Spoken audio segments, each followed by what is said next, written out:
intención es que todos hoy nos dispongamos en el espacio y pues con la representación de los elementos sea un espacio bonito de tejer la palabra, ¿no?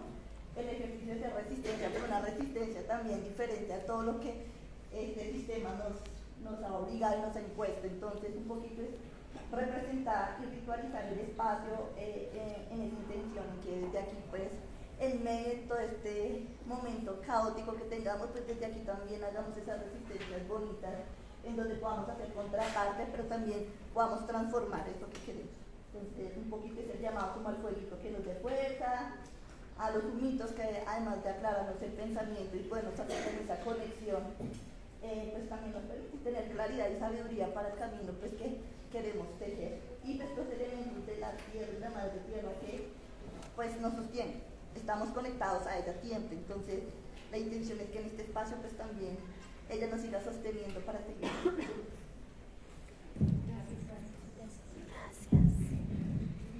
Bien, con esta disposición al espacio, con este pequeño ritual, vamos a tener entonces nuestro gran momento del conversatorio y les invitamos también a que se queden porque finalmente vamos a tener una presentación de una colectiva de mujeres, de una agrupación musical de mujeres La Cuerda, que son mujeres que se han convocado desde el 2017, que han hecho el Junte y el Conspire para tocar bullerengue, y bueno, ahí están las chicas de La Cuerda con quienes cerraremos el espacio.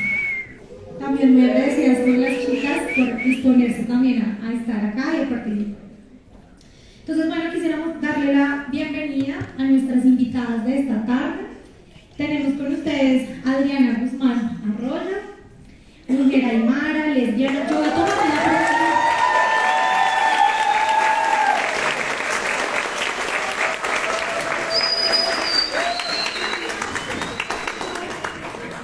tomar el atrevimiento de presentarte, pero te pasaremos el micrófono también para que tú puedas presentarte. Entonces, Adriana Guzmán, veo que aquí la conocen, mujer aymara, lesbiana, activista, escritora, educadora popular y militante del feminismo comunitario antipatriarcal de Bolivia. Para nosotros también es muy importante pues, denunciarnos desde todos estos lugares.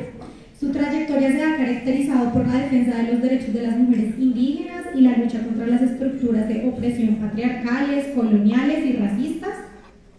Como parte de su activismo, Adriana ha sido miembro de Feministas de Avia Yala y ha participado en espacios de diálogo y formación en diversas partes del mundo, compartiendo una visión del feminismo profundamente arraigada en la cosmovisión de los pueblos originarios y en la lucha por lo que conocemos como vivir bien. ¿Bien? ¿Sí? También con ustedes en esta tarde nos acompaña Sonia Mireya Torres Rincón.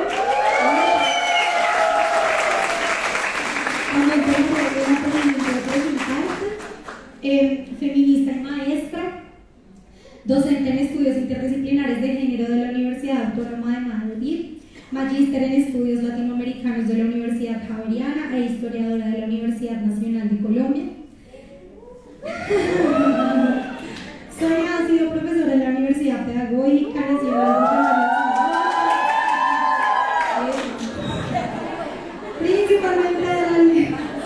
principalmente de la licenciatura en Educación Comunitaria. Esa es la resistencia justamente por la que estamos el día de hoy acá. Gracias, chicas. Y en el 2015 creó la mesa de género junto a otras maestras y estudiantes. Actualmente es decana de la Facultad de Educación en la misma universidad. Y también con ustedes, que también les voy a pedir que les brinden un fuerte aplauso. Si no las conocen el día de hoy, las van a conocer. A nuestra compañera Jessica Roy.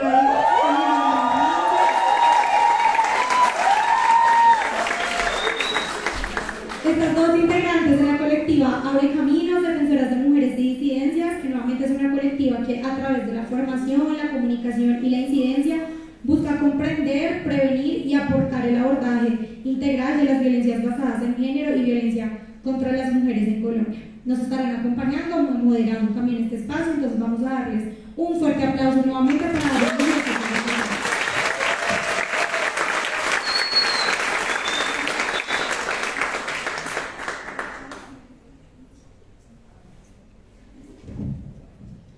Bueno, buenas tardes para todos, para todas y para todos. Muchas gracias por estar en este espacio que hemos construido con bastante corazón y con bastante amor.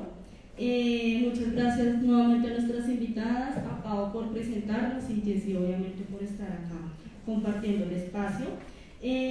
Nosotras hemos diseñado este conversatorio dividido en dos partes, una principal en donde vamos a hacer un breve contexto de la avanzada neofascista, patriarcal y colonial de estos últimos meses, y una segunda parte más enfocada a las resistencias feministas pues, comunitarias y también de otros lugares de nuestra Abya Yala.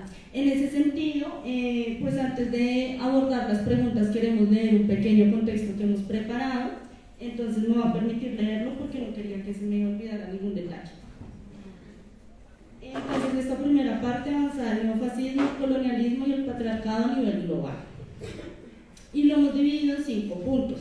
El primero, la extrema derecha se ha venido fortaleciendo en Europa. En Italia, con Giorgia Meloni, la presidenta del Consejo de Ministros, una mujer de ultraderecha, conservadora, homofóbica, antiderechos y antiinmigrantes, militante cuando joven de un partido neofascista. En Francia, con Marine Le Pen, líder de la extrema derecha y conocida por su política antimigratoria, quien llegó a segunda vuelta en las últimas elecciones y tiene las mayorías en el legislativo. Y en Ucrania y Alemania con el fortalecimiento de grupos de extrema derecha abiertamente fascistas, que han logrado ganar fuerza tanto en el movimiento social como en la ciudadanía, abriéndose además un lugar dentro de la institucionalidad. Y esto solo por nombrar algunos de los avances de la extrema derecha en Europa. 2. Lo que está pasando en Palestina marca un hito tanto en la guerra como en la geopolítica. Por un lado, es el escalamiento de la guerra a nivel de genocidio y el intento de borramiento de todo un territorio, además ante la vista de todo el mundo. Por otro lado, la prueba más fehaciente que ni los organismos, ni los tratados, ni todas las convenciones que existen, ni el derecho internacional pueden o quieren mediar o frenar el genocidio. Ni la ONU, ni la Declaración Universal de los Derechos Humanos, ni la Corte Penal Internacional, ni la Corte Internacional de Justicia han podido poner freno, pues lo poco que han hecho al respecto ha sido totalmente desacatado e ignorado por el Estado genocida de Israel. Tercero, la histórica práctica colonial de invasión y saqueamiento de los territorios del sur global sigue vigente, como lo estamos viendo en el continente africano. Allí vemos como en la República Democrática del Congo hay un genocidio propiciado por Occidente, con el fin de apropiarse de sus recursos naturales, principalmente el coltán. Asimismo, estamos viendo el levantamiento de países como Nigeria, Burkina Faso y Malí como territorios parte de la colonia francesa, aparentemente liberados, pero que fueron saqueados durante siglos. Consecuencia de ello, hoy Francia voltea su mirada hacia nuestra Abya Yala, bajo discursos de cooperación internacional adelantados por Emmanuel Macron en busca de nuevos saqueamientos. 4. En el continente americano vemos cómo el neofascismo de los gobiernos de extrema derecha, principalmente Bukele en El Salvador, Milei en Argentina y Trump en Estados Unidos, han reforzado los discursos del enemigo interno, un enemigo atravesado por la lectura de clase, identidad étnica y género. Como ocurría con el fascismo clásico, amplias poblaciones han sido discursivamente minorizadas y sobre ellas han recaído agendas de persecución, criminalización y borramiento, principalmente en El Salvador con las personas empobrecidas, en Argentina con las mujeres y disidencias de género y en Estados Unidos con la población migrante.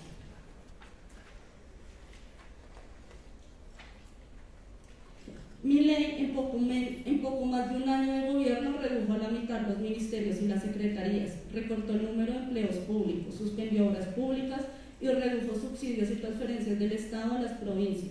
Su política ha estado centrada en atacar económica, social y culturalmente al progresismo, a la izquierda y al feminismo. Su ensañamiento contra las mujeres y diversidades es tal que cerró el Ministerio de las Mujeres, cambió el nombre del Salón de las Mujeres por el Salón de los Próceres en la Casa Rosada, prohibió el lenguaje inclusivo, ha atacado abiertamente el derecho al aborto, niega las violencias de género y, más recientemente, ha dado a conocer su propuesta de eliminar el delito de feminicidio del Código Penal. Trump, por su parte, en poco menos de un mes de gobierno, inició un ataque directo contra la población migrante, deportándoles como si fueran delincuentes, además de iniciar una guerra arancelaria con varios países, expresando su intención de anexarse territorios que no le pertenecen, como Canadá, Groenlandia y el Canal de Panamá. Su constante exaltación de la familia tradicional, los decretos que ha firmado contra la población trans, los ataques y retrocesos en el derecho al aborto, y todo eso junto al saludo nazi que hizo Elon Musk el día de la posesión de Trump como presidente. En conclusión, estamos ante la reorganización de las extremas derechas en diferentes territorios a nivel global y el resurgimiento del fascismo como discurso y como panorama político, lo que genera inevitablemente la exacerbación de discursos de odio xenófobos, aporofóbicos, racistas y profundamente misóginos. Todos estos gobiernos comparten la negación y el retroceso en materia de derechos para las mujeres y diversidades y las poblaciones históricamente empobrecidas y racializadas. Además de enarbolar las ideas de la familia tradicional, el hombre blanco como líder del mundo, la amenaza de la militarización territorial o la creación o profundización de guerras, las invasiones o las deportaciones masivas. Teniendo en cuenta esta lectura muy general, quisiéramos hacer las siguientes preguntas. La primera pregunta es para nuestras dos invitadas. Tenemos 10 minutos para contestarla cada una. Y la pregunta es, ¿qué lectura y percepciones tienen acerca de este contexto global en relación a la avanzada neofascista, colonial y patriarcal?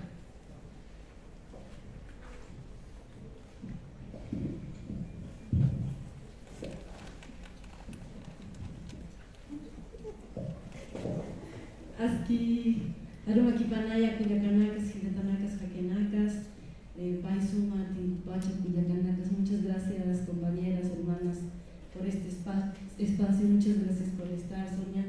Yo quiero comenzar diciendo cómo se ha organizado este espacio, porque nos hemos encontrado en la calle. Creo que de eso se trata el feminismo, de que podamos encontrarnos en la calle, porque estamos discutiendo sobre quién hace el feminismo, ¿no?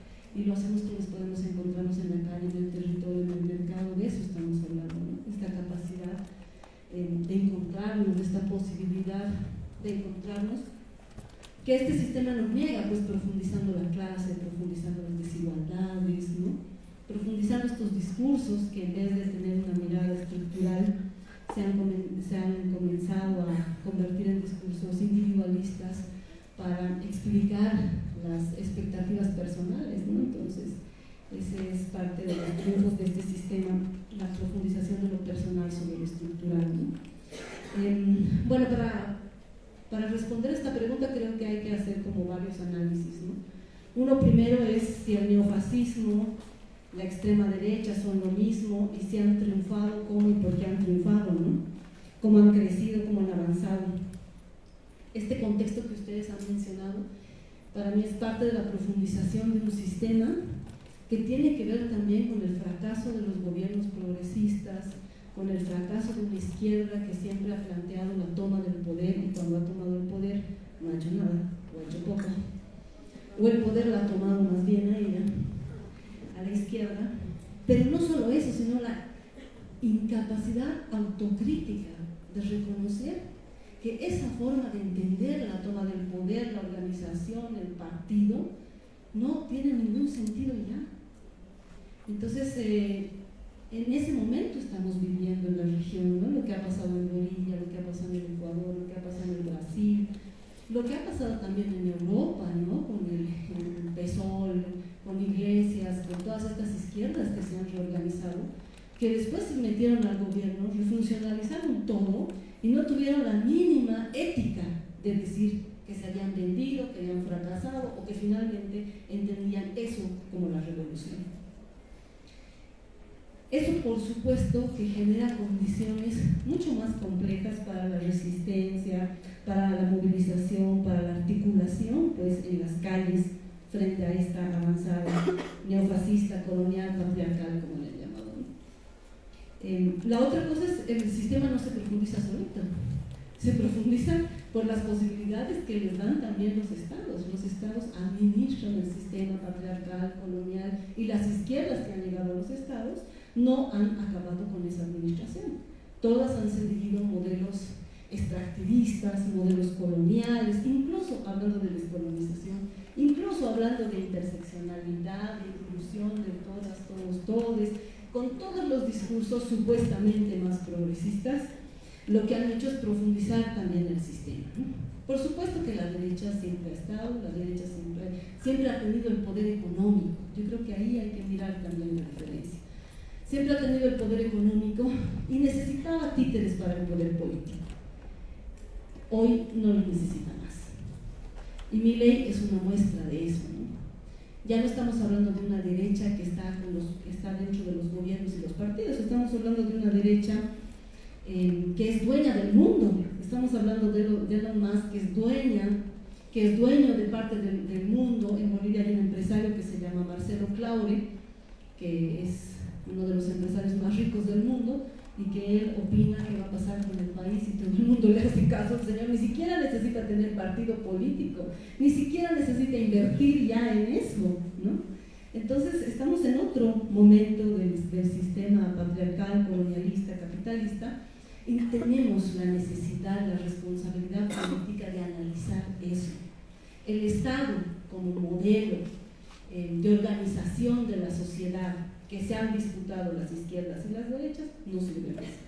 No ha sido capaz de responder a lo que se necesitaba, no ha sido capaz de responder al pueblo nunca, ¿no?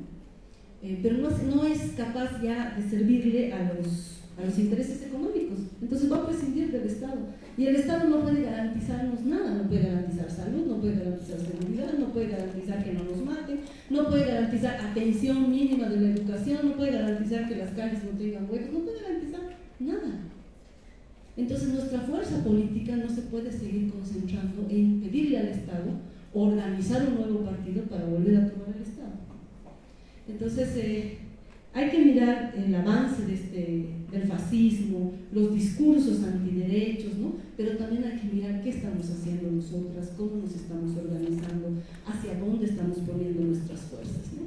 Una cosa que es fundamental es que la derecha y el fascismo no nos puede poner su agenda, no nos puede decir por qué marchar, cuándo marchar, porque claro, lo que está haciendo es atacar a las mujeres, atacar al feminismo, para que salgamos a defender el feminismo, que es importante, pero cuando el problema fundamental también es el extractivismo.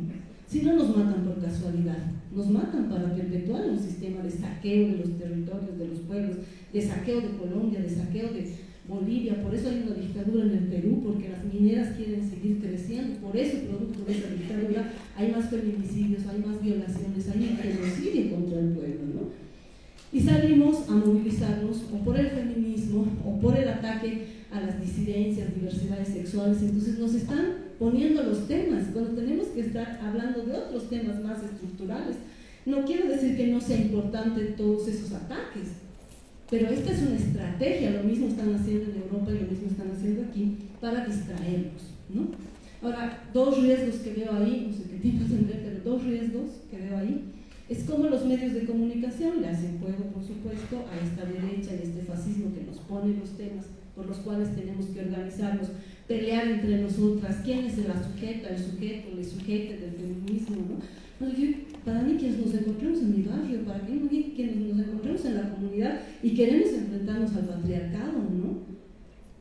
Esta no es una discusión teórica, esta es una discusión política, estructural.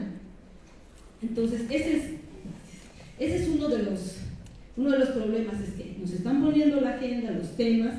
Los medios de comunicación se hacen funcionales a eso porque son parte de ese sistema también, pero la academia, que no es la universidad, ¿no? Porque es la colonización del conocimiento. Creo que una porque entra a la universidad con todo el esfuerzo de su madre, su padre, apenas pagando la tarjeta del Transmilenio, es académica.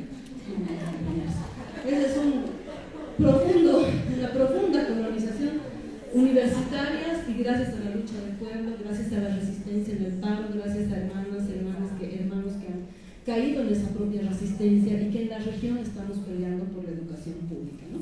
Pero la academia, quienes producen el conocimiento oficial, están aportando a estas discusiones, despolitizando las teorías estructurales, ¿no? Yo siempre he cuestionado que la clase, Marx y todo eso, que no seamos capaces, que tengamos que leer el Capital en vez de leer las arrugas de nuestras mamás, abuelas que han vivido explotadas, que tengamos que leer el Capital, la clase, para entender la explotación y no seamos capaces de mirar a nuestras mamás, abuelas, abuelos.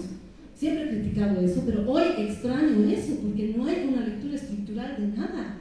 Todo es mi percepción, lo que yo siento, yo no me siento cómoda. No, aquí no era para sentirse cómoda, aquí era para acabar con el sistema patriarcal, extractivista, colonialista y racista. Aquí los feminismos no hablaban de autocuidado, ni siquiera Simone de Beauvoir, que a mí también yo la cuestiono que es colonial, ni siquiera ella hablaba de autocuidado. Incluso Simone de Beauvoir, con todos sus privilegios, hablaba de una cuestión estructural. Entonces la academia ha personalizado, ha despolitizado, ha fragmentado los conocimientos en nombre de las epistemologías de no sé qué, y eso está haciendo funcional a estas luchas particulares, sectoriales, que finalmente no permiten que nos organicemos y podamos enfrentar este ataque estructural que están haciendo los neofascismos, que está más allá de los propios estados. Gracias.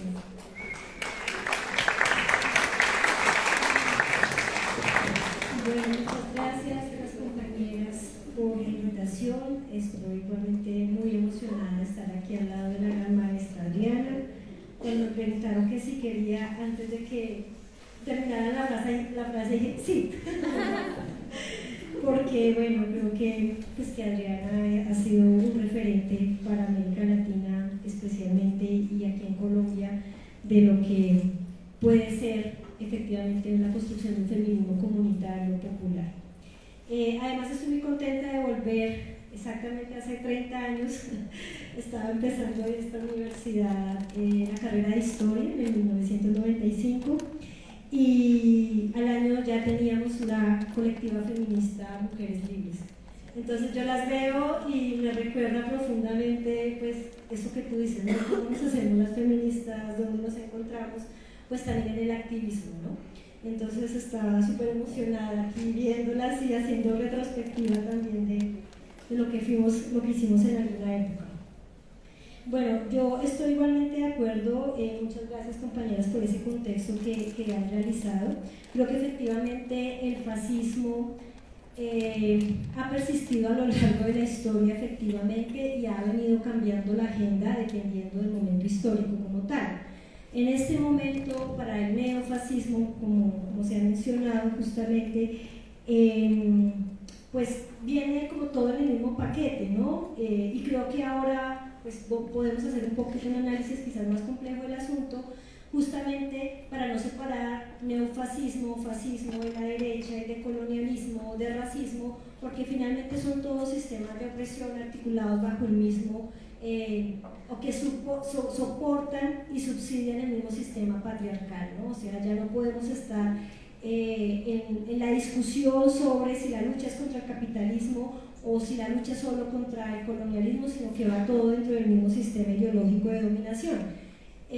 Solo que creo yo que en este momento el neofascismo ha encontrado particularmente, bueno, y no estoy hablando de ahora cerca, sino estoy hablando de 50 años para acá, ha encontrado un lugar, un escenario propicio también para cimentar nuevas formas de expresión fascista contra, y tiene que ver justamente con estos temas de las reivindicaciones de género, los derechos de género, los derechos de las mujeres. Claro, estoy de acuerdo con Adriana cuando dice nos falta hacer lecturas más estructurales, efectivamente, porque a veces lo tomamos por separado, ¿no? Cada pertecita, una categoría y ya. Sin embargo, digamos que aquí un poco lo que yo he logrado como identificar es que, siguiendo a otras autoras que se lo han pensado, lo han discutido y han tenido la posibilidad también de reflexionarlo quizás a mayor profundidad, creo que justamente estos neofascismos de hoy están propiciando un elemento central que es el miedo. Construir el miedo, que finalmente es el triunfo del neoliberalismo, el neoliberalismo como una etapa más de ese capitalismo construido históricamente, y en este momento del siglo XXI estamos viviendo además una fase del neoliberalismo que ya va recogiendo lo que ha instaurado de más de 50 años, ¿no? Con todo el tema de las reformas económicas, que lo llaman ajuste estructural, la violencia militarista de los territorios, la expropiación de los territorios, el extractivismo, pero que ahora efectivamente se le suma a este elemento la profundización del miedo, el miedo al otro, ¿sí? las compañeras lo decían, el enemigo interno, pero ya ni siquiera es el enemigo interno, sino es el enemigo o el miedo al que está al lado mío, por las diferencias o por más bien la reivindicación del posicionamiento que ha tenido justamente la diferencia. Y en esa medida hay algunas autoras que mencionan que la categoría de género o todo aquello que suene a género se convirtió en amenaza para todo el mundo. Se convirtió en amenaza a la seguridad nacional en Rusia, amenaza al matrimonio y a la heterosexualidad, se convirtió en amenaza al intento de las élites del norte global para la colonización y una amenaza civilizatoria porque desafía el orden de la naturaleza que establece el Vaticano. ¿Sí? Entonces, ese concepto de amenaza creo que nos puede ir ayudando a tejer por qué estas avanzadas efectivamente y también a explicar geopolíticamente por qué en la región la avanzada neofascista viene del sur a norte, porque justamente son los países del sur quienes habían sido, primero, países de renta media, segundo, países de mayor garantía o de consecución de derechos humanos, pero también de reconocimiento de derechos de las mujeres y de avances feministas y de reconocimiento, bueno, en unos países más que en otros, sobre todo también de la diferencia, la diversidad, la interculturalidad y demás. De acuerdo con Adriana, creo que todavía, aunque tengamos muchos discursos y muchas palabras bonitas, seguimos teniendo estructuras sociales profundamente racistas en ese sentido. Por eso entonces creo que lo que hay detrás de este proyecto neofascista es la restauración del poderío patriarcal, del proyecto patriarcal como tal, y frente a lo que de una u otra manera, pues lo que se hace en cierta medida es distribuir miedos e inseguridades. Esos miedos son íntimos, pero son organizados socialmente para organizar las pasiones políticas. Entonces basta ver, por ejemplo, el show mediático de Milei, el show mediático de Trump, el show mediático de Bukele, digamos como representantes del Estado, todos hombres, pero con una particularidad en distintas perspectivas, ¿no? Entonces Milei viene hablando de lo que ha llamado el anarquismo capitalista o el Estado anárquico, pues, nada con lo que la teoría política ha dicho al respecto. Trump, por otro lado, es el retorno al conservadurismo norteamericano, ¿sí? La tradición norteamericana, y Bukele pues nos vende la idea de la seguridad, ¿sí? Por eso la seguridad es tan importante y por eso las cárceles que tiene justamente también para potenciar ese sentido. Es necesario allí para este proyecto neofascista externalizar el miedo, por eso nos imponen las agendas, ¿no? Entonces, el miedo al migrante, el miedo a las disidencias identitarias y sexuales no normativas al margen o por fuera de la heterosexualidad como régimen, como ya lo han dicho, el miedo al pobre, la porofobia, el miedo a ese otro que está distinto a mí y que sobrevive o comete otro tipo de faltas, pero todo aquello que nos genere miedo va a alimentar este neofascismo en nuestra vida cotidiana. Por eso nos impone la agenda. Yo recuerdo el 4 de agosto del 2024, la Marcha de Jesús, y quería traer el video, pero no lo pude descargar, pero ustedes lo pueden conseguir en YouTube, la Marcha de Jesús, Bogotá, 4 de julio, y hay una campaña mediática muy fuerte liderada por artistas, por actores, cantantes, políticos, periodistas, que uno los ve y no podría creer que, o más bien, incluso intenta ser hasta ecuménico o por lo menos de diferentes expresiones del cristianismo, por dejarlo allí, ¿sí? Diferentes expresiones del cristianismo. Pero ese día yo recuerdo que me devolví por la marcha, yo estaba en la marcha, me fui en contravía de la marcha por la séptima, y lo que yo encontraba todo el tiempo era un anuncio frente al tema del proceso de paz, frente al gobierno progresista que aparentemente tenemos en este momento en Colombia, y un poco el mensaje era: el único que nos va a salvar es Jesús. Entonces es volver a quitarle el poder a los seres humanos, a los ciudadanos y a las ciudadanas, y retornarlo a un lugar etéreo, pues que seguramente funciona para otras cosas, pero quizás no para todo esto.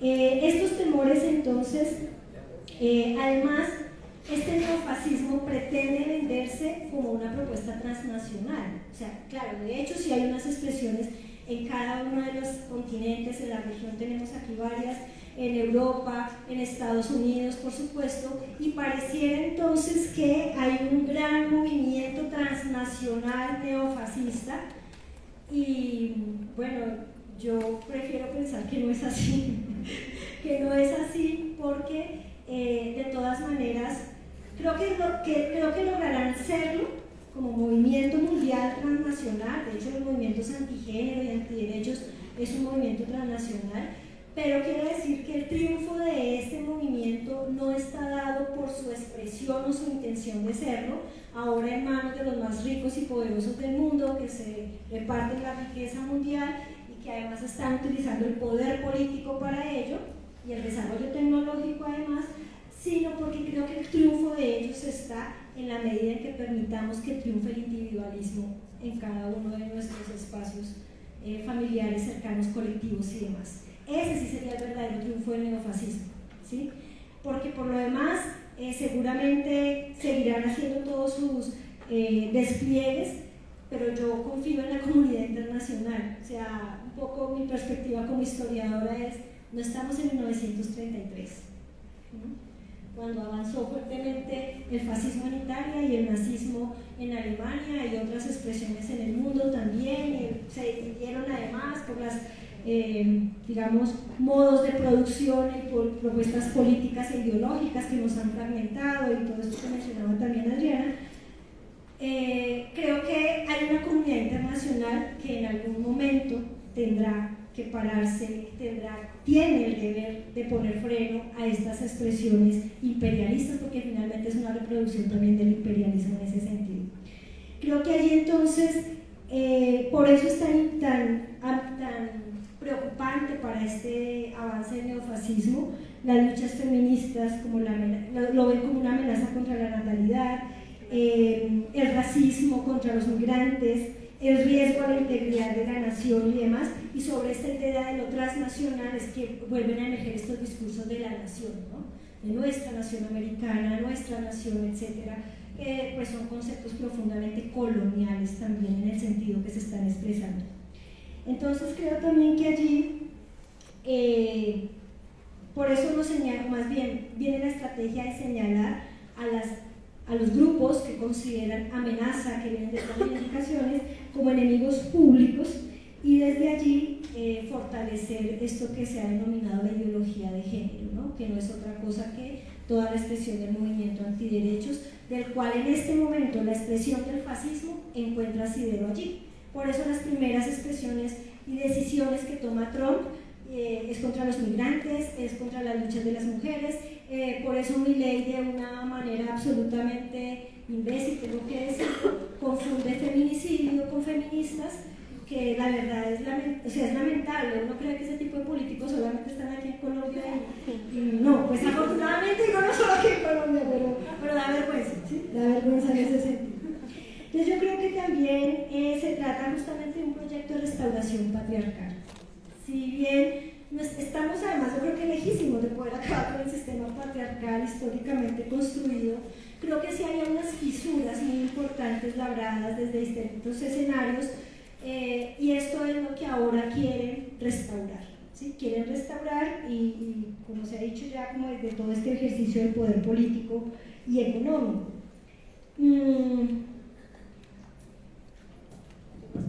Para dejar algo para la siguiente todo el tiempo, o ya dejamos ahí, más bien. Las dejo ahí y después seguimos.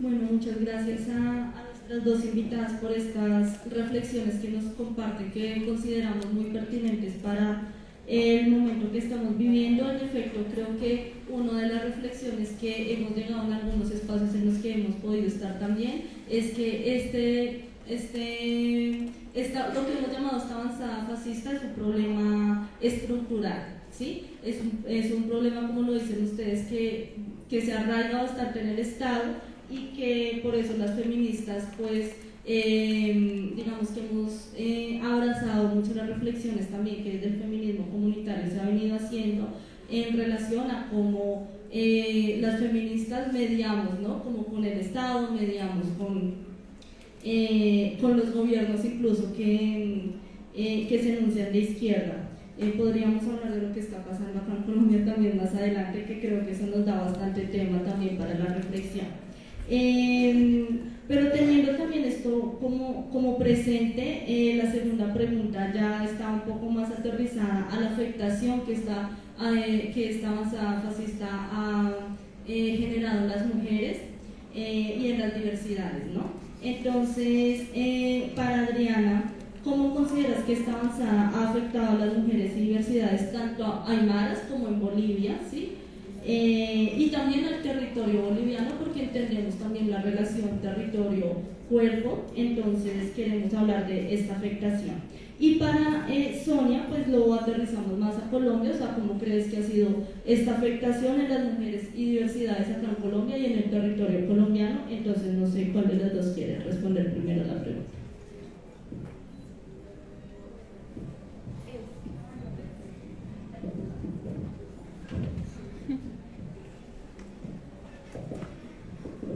Bueno, yo voy a juntar la pregunta con algunas cosas que planteaba Sonia y que yo creo que está bueno discutir también, y con la idea de proteger los feminismos antifascistas, ¿no?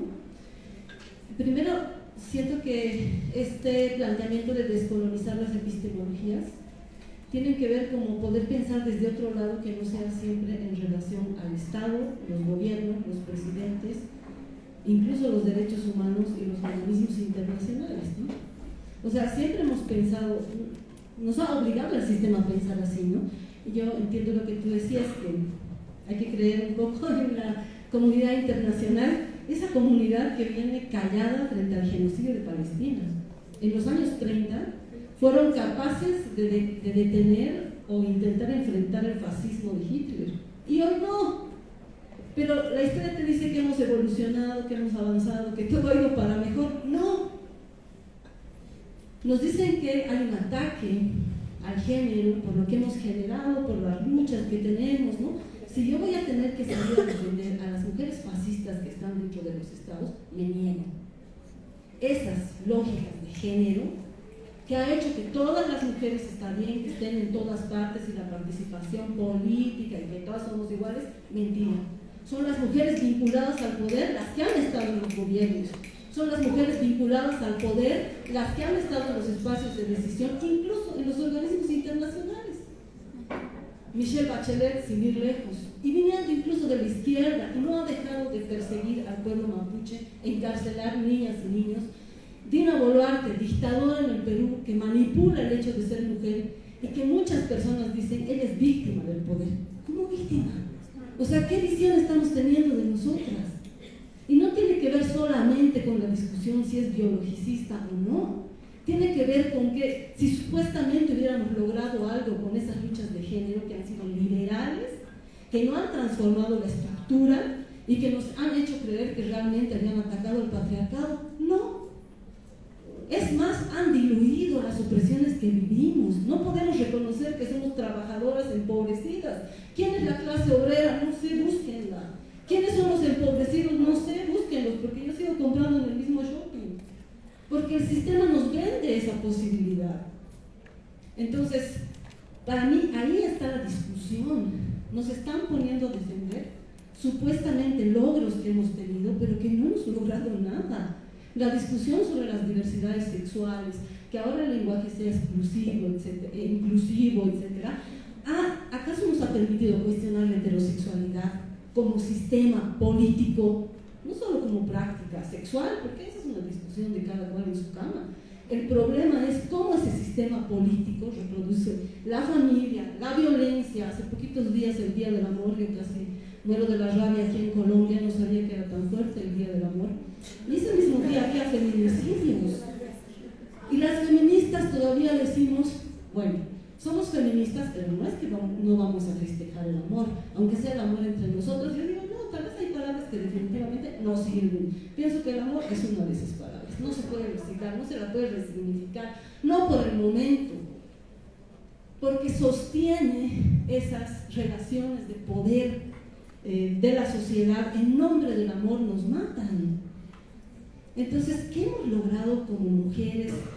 O sea, hemos luchado mucho, ¿no? Pero el gobierno no ha hecho las cosas que tenía que hacer, las compañeras que han estado ahí no han hecho las cosas que tenían que hacer, y el movimiento LGBTIQ no ha cuestionado la heterosexualidad, que era el asunto principal.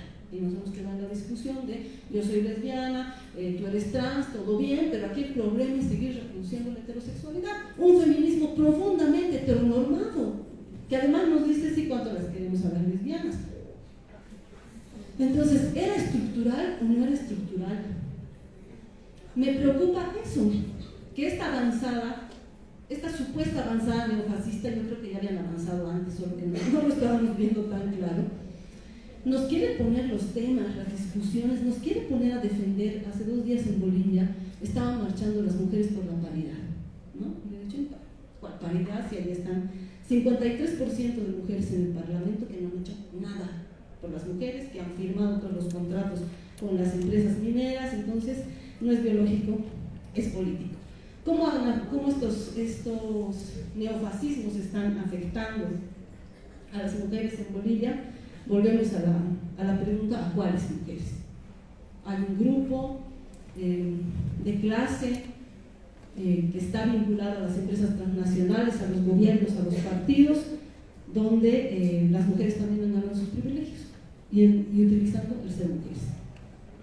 Las mujeres indígenas, las mujeres aymaras, las mujeres empobrecidas han sido afectadas, pero no solo por ser mujeres, sino porque están en los territorios que quieren saquear las transnacionales. Entonces aquí estamos en una discusión profundamente epistemológica en términos de feminismo. Cuerpo-territorio no es un grafiti, es una realidad.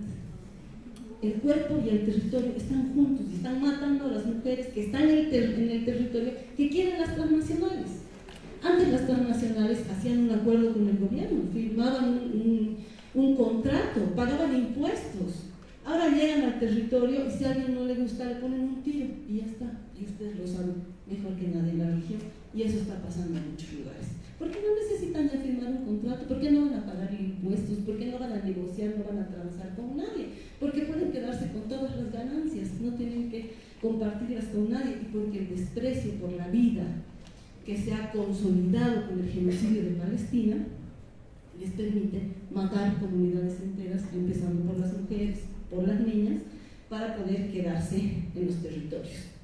En Bolivia, además, yo siento que ha sido mucho más profundo esta avanzada neofascista, porque somos un pueblo que ha luchado por la descolonización, que ha construido el Estado plurinacional, que ha planteado un feminismo comunitario, para darnos cuenta que ese Estado plurinacional era solamente una etiqueta, que nos han reconocido como naciones y como pueblos para darnos apenas un nombre, pero han seguido ocupando los territorios, que por descolonización han entendido incluir unos cuantos indígenas en el gobierno, y todo bien, porque así como hay un feminismo liberal, hay una descolonización liberal de números, de leer en la universidad un par de autoras indígenas o negras y ya estamos descolonizando todo el feminismo. Entonces, en Bolivia ha sido una frustración política profunda, porque hemos hecho una lucha como pueblo.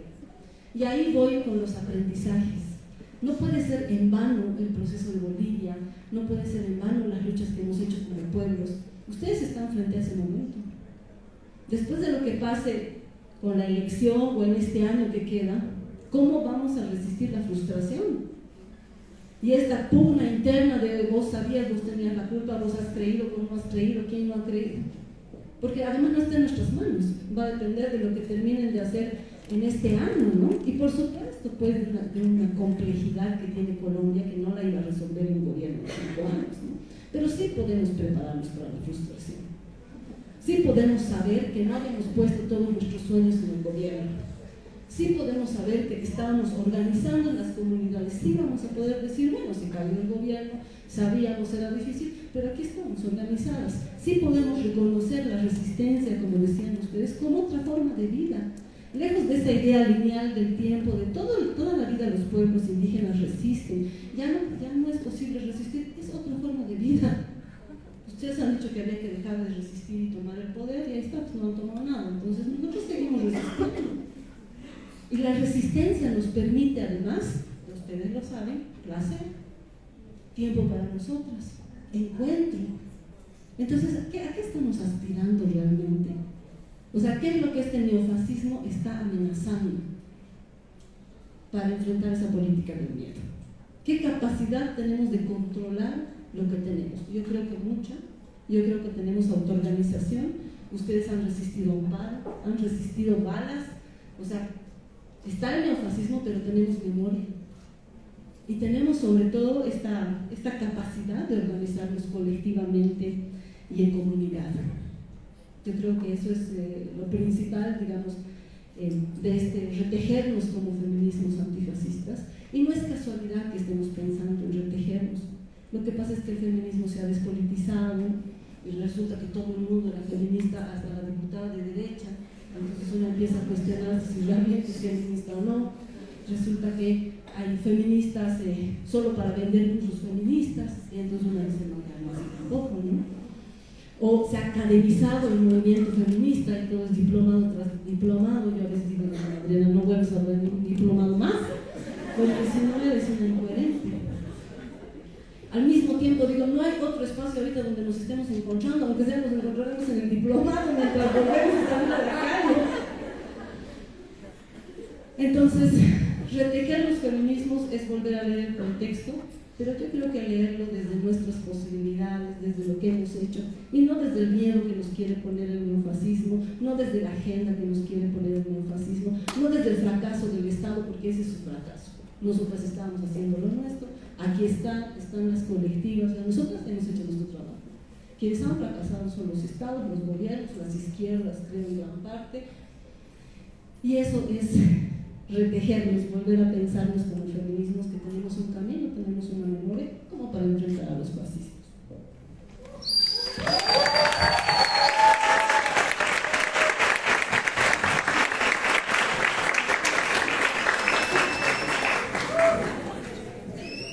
Vale, sí.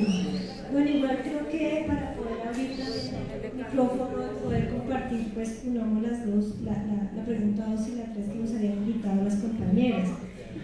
Hay cosas en las que estoy de acuerdo contigo y efectivamente es que sí, el feminismo dejó de ser una postura política, crítica, de formación, de acción sobre todo también, ¿no? De acción, feminismo que no tenga acción creo que... y también una postura sí, que incomoda, que subvierte, que está allí cuestionando, y creo que efectivamente se ha convertido como en un marco de sentido. Entonces es políticamente correcto ser feminista, y todo el mundo se aboga ahora a ser feminista o feminista o feministe y ya, ¿sí? Entonces creo que yo a veces me pregunto si eso es una ganancia para el movimiento o no. No tengo la respuesta, pero hace parte de mis reflexiones e inquietudes. Ahora, creo que también en esta avanzada o esta nueva oleada del neofascismo colonial, racista y demás, y antigénero, porque sí tiene un fuerte componente antigénero en este contexto, creo que también hay un elemento allí, y es que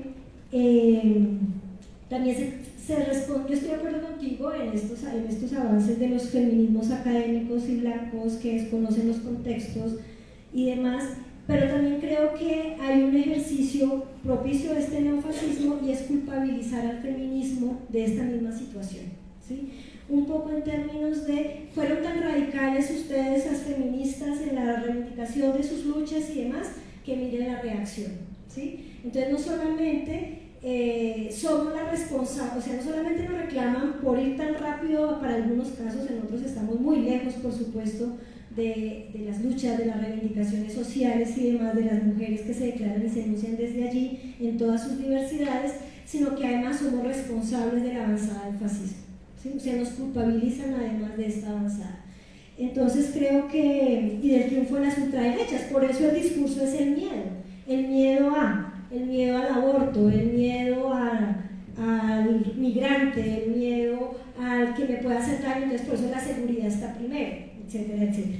Entonces creo que allí hay una apuesta, creo yo totalmente también de acuerdo, en que tiene que ser desde lo cotidiano, desde lo comunitario, desde lo más cercano que tenemos. Creo que en Colombia efectivamente, pues claro, le apostamos a un gobierno progresista sabiendo que en 4 años no iba a lograr acabar con toda la oligarquía y el poder oligárquico de más de 200 años en el poder. Creímos también en la posibilidad de hacer cosas, de transformar cosas, pero pues también yo creo que ya nos estamos preparando para la frustración, como tú dices, sería como nuestra siguiente tusa, politusa. Creo que ya estamos ahí un poco decepcionadas y frustradas en todo ese sentido, porque además claramente pues el gobierno no se resuelve con una apuesta por la mujer, por la dignidad de los pueblos y demás, poniéndose la bandera verde en el cuello o enunciando las banderas. O sea, yo miraba lo que ha pasado con este gobierno. Entonces, por ejemplo, el procurador nuevo lo primero que quiere acabar es el reconocimiento del pluralismo jurídico de la justicia indígena.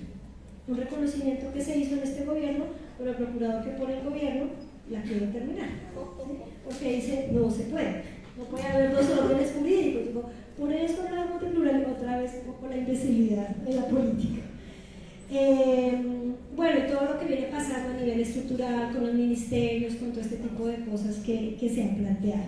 ¿Qué ha pasado en Colombia también? Creo que en Colombia además este tema viene tomando fuerza porque estamos en periodo preelectoral, ¿sí? E igual que pasó con el acuerdo de paz, para la validación de o no del acuerdo de paz, igual que pasó para la campaña de 2018 a la presidencia, vuelve a surgir el tema de la amenaza de todos los derechos sexuales, de los derechos reproductivos, de las reivindicaciones y demás, como una amenaza. Y ahí viene ya la segunda o la tercera oleada, porque estamos a año y medio de las elecciones presidenciales.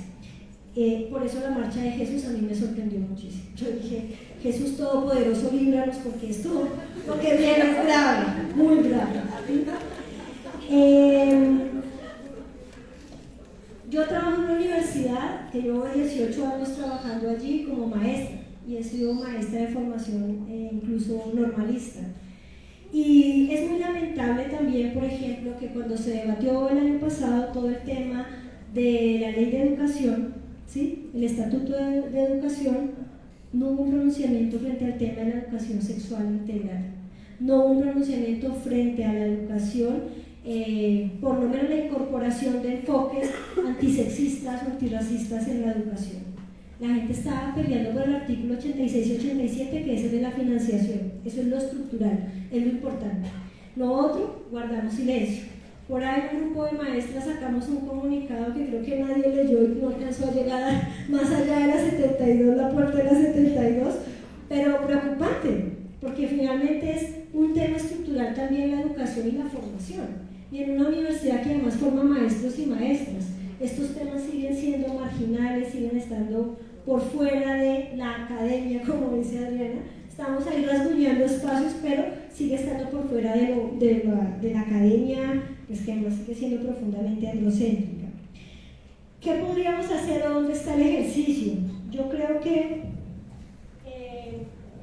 tiene que ver también, yo estoy de acuerdo un poco en eso, cómo resignificamos todos estos saberes, las pedagogías, las sensibilidades y demás en lo cotidiano, en el aula de clase, en la construcción comunitaria, en la organización política, en la colectiva, porque creo que es allí donde, yo insisto que es allí donde está el mayor triunfo de ese fascismo que producto del neoliberalismo, y es el triunfo del individualismo. Si perdemos el horizonte de la colectividad, perdimos. Creo que lo que nos ha permitido justamente como resistir a todas estas oleadas que uno dice, carajo, pero cómo es que todavía la gente y los pueblos siguen allí, cómo es que los pueblos indígenas siguen peleando cómo es que las comunidades afro aquí se siguen organizando, pues es que es la fuerza de lo colectivo. Y en eso creo que desde los contextos urbanos tenemos pues, experiencias muy enriquecedoras, pero creo que también hay mucho que aprender. Porque desde que éramos estudiantes aquí, pues nosotras decíamos, y pasa, ¿no? Creo que el viva el paro estudiantil, pues mientras estamos de lunes a viernes a las 5 de la tarde, porque ya después viene otra jornada más lúdica. Pero además, ojalá en el periodo, en el semestre, porque es que en el intersemestral yo tengo que. Y así nos movemos mucho desde la ciudad, mucho desde lo urbano. Entonces creo que también habría que mirar cómo esas resistencias colectivas también se profundizan en lo territorial. Y aquí en Bogotá, en Colombia, sabemos que hay experiencias, digamos como en esa perspectiva territorial mucho más fuerte, pues de la que igual pues habría mucho que aprender también allí. Yo creo que, pues, insisto que como desde el campo de la educación, pues yo sí creo que hay que seguir trabajando en la reflexión y en la educación. O sea, cómo incorporamos estos enfoques antisexistas, antirracistas, anticoloniales en los procesos de formación, tanto de maestros y maestras, que son además quienes van a reproducir o por lo menos van a ser los encargados de la educación hoy y en las futuras generaciones, pero también qué hacemos hoy en las universidades, en la formación de profesionales, que no solamente sean expertos en una disciplina o en un saber, sino que tengan esta visión política, digamos, de construcción allí colectiva. Y por ello yo creo que es fundamental seguir apostándole a todo el tema de la sexualidad, del debate de la sexualidad, como dice Adriana, no sin contexto, no por allá como el ABC o no sé, sino que tiene que estar situada en los territorios, la educación, la perspectiva, el debate, también como un tema estructural. Es que siento que a veces esta división entre lo que es más importante que otra cosa es lo que no nos permite avanzar. Y yo creo que es fundamental allí pues todo este ejercicio más complejo, leer más complejamente pues, las apuestas de la formación. Es tan importante la calidad académica, como tan importante que tengamos que comer, como tan importante que tengamos el tiempo y la posibilidad del ocio, como el tiempo y la posibilidad de la construcción política, como el tiempo y la construcción pues para ser felices, porque finalmente pues la vida es eso, ¿sí? Y bueno, pues creo que habría ahí mucho que hacer, creo que nos toca hacer muchísimas cosas y por eso este espacio me parece tan importante, porque creo que es el primero que se hace en una universidad pública, creo, me parece mucho, porque he visto varios temas, varias reflexiones sobre el tema, muy desde lo académico, muy de las otras universidades privadas, obviamente con unas calidades increíbles, pero me parece muy interesante este espacio porque emerge además de una colectiva, ¿sí? Entonces digo, pues qué chévere porque justamente es no solamente un debate académico, sino que es un debate de una reflexión política también. Y para cerrar, decirles que hacia el mes de agosto queremos hacer justamente un encuentro en la Universidad Pedagógica sobre esto, ¿sí? Ahí lo estamos, digamos, todavía como apenas delimitando, pero lo que he venido encontrando y llamando un poco a las amigas, porque esto también se hace con las amigas, ¿no? Uno empieza a llamar a los amigos y a las amigas, mira esta idea, a ver cómo les suena, y es que hay que trabajar en red, ¿sí?